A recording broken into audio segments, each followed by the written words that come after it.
Chapter 1, The Prodigy's Awakening. Elliot Blackwood's eyes snapped open with the alacrity of a man who had never truly slept, his consciousness erupting into being like a supernova of cognitive brilliance. The ceiling above him, a affair of oppressive off-white tiles interspersed with the occasional flickering fluorescent tube, seemed to pulse with the rhythm of his own superior intellect. He lay there, momentarily supine, allowing the full weight of his genius to settle upon him like a comforting blanket of unassailable truths. As he swung his legs over the edge of the narrow bed, Elliot's gaze swept across the claustrophobic confines of his student dormitory. The room was a squalid box, barely large enough to house his towering intellect, let alone his physical form. Posters of scientific luminaries adorned the walls, Einstein, Hawking, Curie, their two-dimensional visages staring down at him with what he perceived as a mixture of awe and trepidation. "Good morning, intellectual inferiors," he muttered, a sardonic smirk playing across his lips. "Prepare to have your life's work rendered obsolete by breakfast." Elliot's morning ablutions were performed with the methodical precision of a man who viewed even the most mundane tasks as opportunities for optimization. He brushed his teeth with 67 strokes, a prime number, naturally, and combed his hair into a style that he was convinced made him look like a young Wittgenstein, if Wittgenstein had possessed the bone structure of a Greek god. As he donned his carefully selected ensemble, a tweed jacket with elbow patches that he wore without a hint of irony, coupled with a bow tie that screamed, "I'm smarter than you and I know it," Elliot rehearsed the day's intellectual battles in his mind. Today was Thursday, which meant a morning lecture on quantum mechanics followed by an afternoon seminar on post-structuralist literary theory. Two disciplines ripe for revolution, and he, Elliot Blackwood, would be the one to usher in a new era of understanding. He strode into the lecture theatre with the confidence of a man who had single-handedly solved the mysteries of the universe before his morning coffee. The room was already half full, a sea of unwashed masses hunched over their notebooks, desperately trying to cram knowledge into their woefully inadequate craniums. Elliot sneered as he took his seat in the front row, dead center, a position that afforded him the best possible vantage point from which to launch his inevitable verbal assaults. Professor Jameson, a portly man with a comb-over that defied both gravity and good taste, shuffled to the podium. He cleared his throat, a sound reminiscent of a dying cat trying to hack up a particularly stubborn hairball, and began his lecture. "Today, we'll be discussing the Copenhagen interpretation of quantum mechanics," Jameson wheezed, his voice barely carrying to the second row. "As proposed by Niels Bohr and Werner Heisenberg in the 1920s. Elliot's hand shot up with such force that the student next to him flinched, nearly toppling from his chair. "Yes, Mr. Blackwood?" Jameson sighed, his tone suggesting he was already regretting his decision to acknowledge Elliot's existence. "Professor," Elliot began, his voice dripping with feigned politeness, "I wonder if you might explain how you reconcile the Copenhagen interpretation with the rather glaring issue of quantum entanglement. Or perhaps you'd care to address the measurement problem. Or are we to simply accept this outdated model without question, like the unthinking sheep you seem to believe us to be?" A collective groan rippled through the lecture theatre. This was not the first time Elliot had derailed a lecture within the first 30 seconds, and it certainly wouldn't be the last. Jameson's face reddened, a vein throbbing visibly in his temple. "Mr. Blackwood, while I appreciate your enthusiasm, perhaps we could save such questions for the end of the lecture." "Oh, of course," Elliot replied, his voice saccharine. "Far be it from me to interrupt your scheduled regurgitation of half-century-old theories. Please, do carry on. I'm sure we're all simply quivering with anticipation to hear your no doubt groundbreaking insights into wave function collapse." The lecture proceeded, with Jameson valiantly attempting to stick to his prepared material while Elliot interjected at every possible opportunity. Each interruption was more scathing than the last, his critiques becoming increasingly esoteric and unintelligible to his peers. "But surely, Professor," Elliot drawled during a particularly heated exchange, "you can't ignore the implications of the Deutsch-Wallace theorem on the many-worlds interpretation? Or are you perhaps unfamiliar with the work?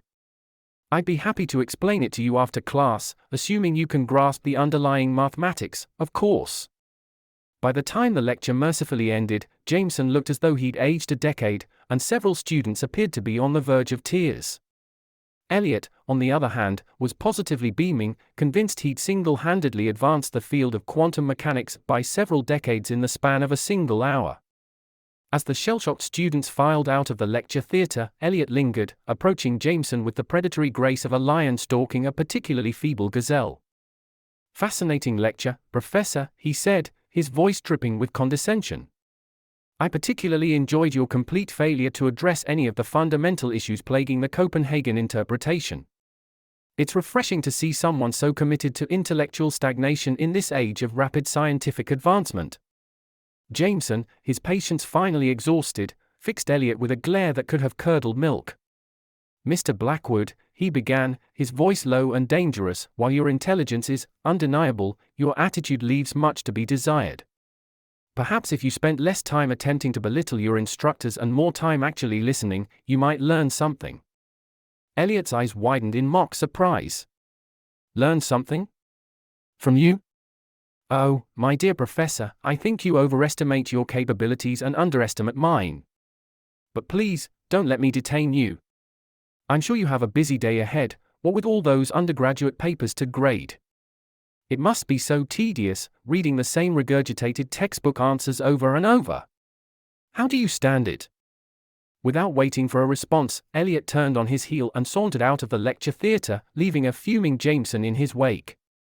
As he strode across the campus quad, Elliot's mind was already racing ahead to his next intellectual conquest, the post-structuralist literary theory seminar. He paused briefly to observe a group of students engaged in what appeared to be a heated debate near the library steps. Their animated gestures and raised voices piqued his interest, and he found himself drifting closer, drawn by the siren song of potential intellectual combat. "But Derrida's concept of difference clearly shows that meaning is never fixed," one student was saying, her voice trembling with the passion of the recently converted. Elliot couldn't help himself. He inserted himself into the group with the subtlety of a rhinoceros in a china shop. "I couldn't help but overhear your charming little discussion," he began, his tone making it clear that "charming" was the last word he'd used to describe their debate. "But I'm afraid you've all rather missed the point." The students turned to look at him, their expressions a mixture of confusion and annoyance. Elliot reveled in their discomfort, feeding off it like some sort of intellectual vampire. "You see," he continued, warming to his theme, "Derrida's concept of difference is merely a linguistic parlor trick, a way of obfuscating the simple fact that he had nothing of substance to say. If you want to understand the true nature of meaning and its relationship to language, you'd be better off studying my groundbreaking work on psycholinguistic quantum entanglement."